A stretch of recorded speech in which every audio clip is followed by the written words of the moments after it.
لا محالہ کیا کرو گے؟ اس کی بات آپ نے مان لینی،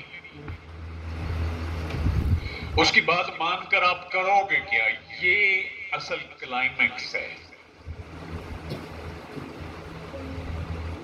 اب پتہ کیا کرو گے؟ آپ کہو گے آقا علیہ الصلوۃ والسلام استغفر اللہ معاذ اللہ ہماری طرح تھے، تشریف لائے، پیدا ہوئے، جوان ہوئے، قرآن اترا، تبلیغ فرمائی، وصال فرما گئے، اب ہمارے پاس ان کی تعلیمات ہیں، سلسلہ ختم ہو گئے۔ اور یہ بات اپنی بیوی بچوں کو بٹھا کر، میں جو پڑھا رہا ہوں اہل سنت والجماعت کو پڑھا رہے ہیں، آپ نہیں بتاؤ گے وہ باتیں، آپ اپنے بچوں کو اپنی بیوی کو بٹھا، کیونکہ آپ کو کہا جائے گا یہ باتیں جا کر تم نے بتانی ہیں، آپ بتاؤ گے، لا محالہ آپ کا پورا گھر ڈائیورٹ ہو جائے گا۔ پھر کیا ہوگا؟ آپ اذان سے پہلے صلاۃ و سلام پڑھو یا آپ جلسے میں صلاۃ و سلام پڑھو، آپ ہی اٹھ کر اپنوں انہیں کو کہو گے جن کے درمیان آپ پڑھ رہے ہو نا، انہیں کو کہو گے بابا یہ کیا کر رہے ہو تم، یہ شریعت نہیں۔ جس شریعت کے آپ پیروکار تھے اسی شریعت کے آپ خلاف ہو جاؤ گے۔ اس کے بعد آپ کو کوئی مائی کا لال دوبارہ نہیں لگ، کیونکہ آپ کا ذہن بن چکا ہوگا۔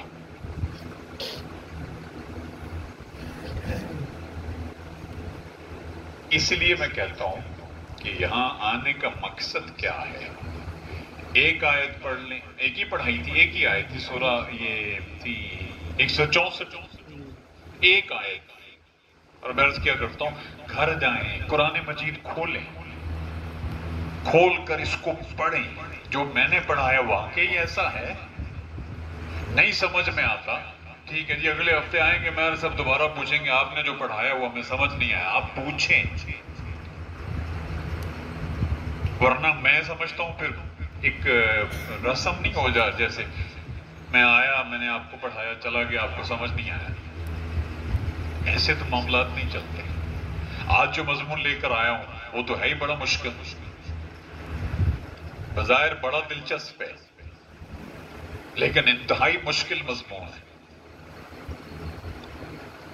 انتہائی مشکل مضمون۔ میں ایک مثال دیتا ہوں آپ کو، جیسے برسات کے موسم میں میری طبیعت ایسی نہیں ہے، نہ تربیت ہے کہ میں ایسی باتیں کروں، لیکن مجبوراً کرنا پڑتی ہے، اور نہ کریں تو دفاع۔ میں کیا کر رہا ہوں کہ آپ کو دفاع کرنا آنا چاہیے، دفاع نہیں کریں گے ایمان آپ کا چلا جائے گا۔ سوشل میڈیا پر آپ جائیں نا تو جس طرح برسات کے موسم میں ان دیکھے کیڑے مکوڑے زمین سے نکل آتے ہیں، جو میلاد کا موسم آتا ہے ایسے ہر دوسرا بندہ مفتی بن جاتا ہے۔ اور سوشل میڈیا پر ایک صاحب نے آج لکھا، میری بستی کے صاحب ہیں، میری برادری کے، انہوں نے کہا میلاد مناؤ گے، جھنڈیاں لگاؤ گے، جھنڈے لگاؤ گے، نعرے لگاؤ گے، تمہیں ایمان نصیب نہیں ہونا، تمہیں میلاد والے کے ساتھ پیار کرنا ہوگا، سیرت کو بنانا ہوگا۔ میں نے نیچے کامنٹ میں اس کو کہا تم نے جو عبارت لکھی ہے میں اس عبارت کو تھوڑا درست کر دیتا ہوں، میں نے لکھا کہ میلاد مناؤ، سیرت اپناؤ۔ کیوں؟ میلاد عین ایمان ہے۔ اگر کوئی سوال کرے کیوں، تو میں نے لکھا میلاد ہوئی تو سیرت بنی، سیرت بنی تو ایمان ملا۔ اب اگر صاحب میلاد کے ساتھ سیرت کے ساتھ تعلق نہ رہا تو مقصد میلاد منانا ختم ہو گیا۔ یہ صحیح عبارت میں نے اس کو کہا۔ اس کے بعد میں نے دوسرا مضمون لکھا، لمبا لکھ کر کہا، میں نے کہا کتوں کی لڑائی ہو رہی ہو، کبڈی کے میچ ہو رہے ہوں، کرکٹ کے میچ ہو رہے ہوں، بگودر کے اکھاڑے ہوں، بیلوں کی ٹومیاں ہوں، کوئی اذان سنتا ہے؟ کوئی نہیں سنتا۔ این مغرب کے ٹائم یہ سارے اکھاڑے وائنڈ اپ ہو رہے ہوتے ہیں، ریپ اپ ہو رہے ہوتے ہیں، بند ہو رہا ہوتا ہے نا، ڈول کی تھاپ پر رقص ہو رہے ہیں، ہزارہ افراد، کون نماز پڑھتا ہے؟ وہاں سٹیج پر بیٹھے مہمان خصوصی بھی منع نہیں کرتے، اذان ہو رہی ہے ڈھول کو بند کرو، کیوں؟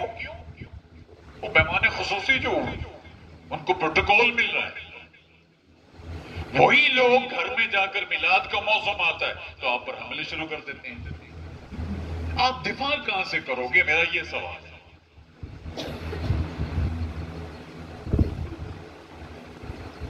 یہ ہفتہ وار آپ کے پاس آ کر میں ایک مضمون لے کر پڑھاتا ہوں، یقین مانیے یہ اگر میں آپ کی جگہ ہوتا، قسم اللہ کی میں آپ کی جگہ ہوں نا، میں یہ دکانوں سے بندے بھی پکڑ پکڑ کے لاؤں، آؤ یار قرآن مجید کو سمجھے، کیا کوئی کہے گا؟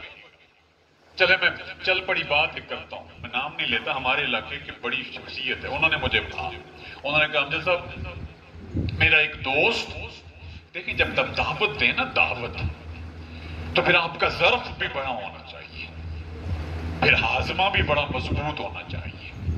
انہوں نے کہا بات اب سنیے، آپ سن کر رونگٹے کھڑے ہوں گے آپ کے۔ انہوں نے کہا کہ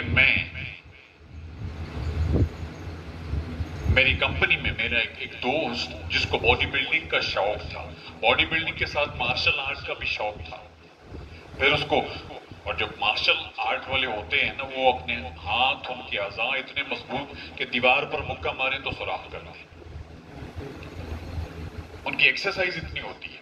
وہ بندہ اللہ نے اس کو ہدایت دے رکھی، وہ نمازی تھا، ہم دونوں نماز کے لیے جا رہے ہیں تو دیکھا چند افراد بیٹھے تاش کھیل رہے ہیں۔